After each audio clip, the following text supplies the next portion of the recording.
Depuis septembre dernier, certains citoyens d'Ille-et-Vilaine sont habitués à payer leurs achats en Galeco. Mais quel est l'intérêt de cette nouvelle monnaie locale et complémentaire à l'euro? Chacun se fait une idée. Le côté monnaie solidaire, responsable, équitable, ça m'intéressait vraiment bien. Donc juste l'idée, le principe. En plus, j'avais des copains qui étaient dans d'autres villes, hein, comme Toulouse par exemple, qui ont déjà une monnaie comme ça, qui fonctionne plutôt pas mal là-bas. Donc il n'y avait pas de raison que ça ne fonctionne pas non plus à Rennes.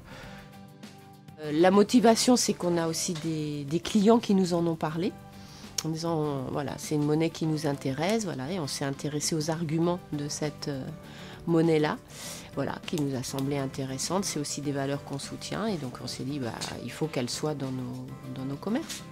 Alors moi personnellement déjà, dans ma façon de fonctionner, je travaille déjà beaucoup avec les entreprises locales, j'achète aux producteurs locaux, dans un cadre personnel, mais aussi dans le cadre de mon travail aujourd'hui, dans ma savonnerie, j'achète des huiles locales.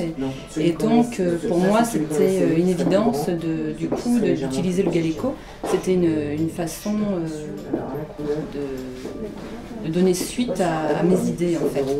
Comme en temps normal, j'utilisais l'euro de la même façon que j'utilise les Galeco aujourd'hui, moi la question c'est quelle est la différence entre l'euro et le Galeco en fait? Alors la différence par rapport à l'euro, c'est qu'effectivement on a une monnaie en fait sans fuite. C'est-à-dire que quand je vais acheter en Galeco dans une entreprise du réseau, eh bien, cette monnaie ne va pas pouvoir être réinjectée en fait, dans le circuit classique, donc de l'épargne, de la spéculation, et il va être réinjecté en fait, dans le circuit de l'économie locale auprès d'autres entreprises en fait, du réseau, ou même auprès des salariés des entreprises qui aussi à leur tour vont les réutiliser dans le réseau. Donc ça c'est la première différence. Et la seconde différence, c'est que donc, on a nos Galeco qui circulent, qui produisent de la richesse de par les achats qu'on va faire et les échanges qu'on va avoir. Et pour obtenir des Galeco, on les échange contre des euros. Et bien ces euros, ils sont placés ensuite au crédit coopératif et ils vont servir justement à des entreprises et à des associations locales d'avoir des crédits pour des projets locaux sur le territoire. En fait, on double la masse monétaire en circulation. Échange plus crédit. Donc là, j'ai un double effet en fait, d'utilisation de mes Galeco. Premier effet qui circule, qui crée de la richesse entre les entreprises et les consommateurs.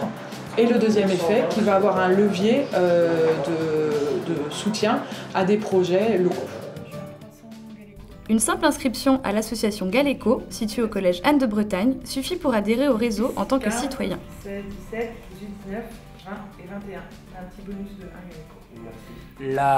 L'argent, la monnaie, ce n'est pas fait pour trader, c'est fait pour échanger.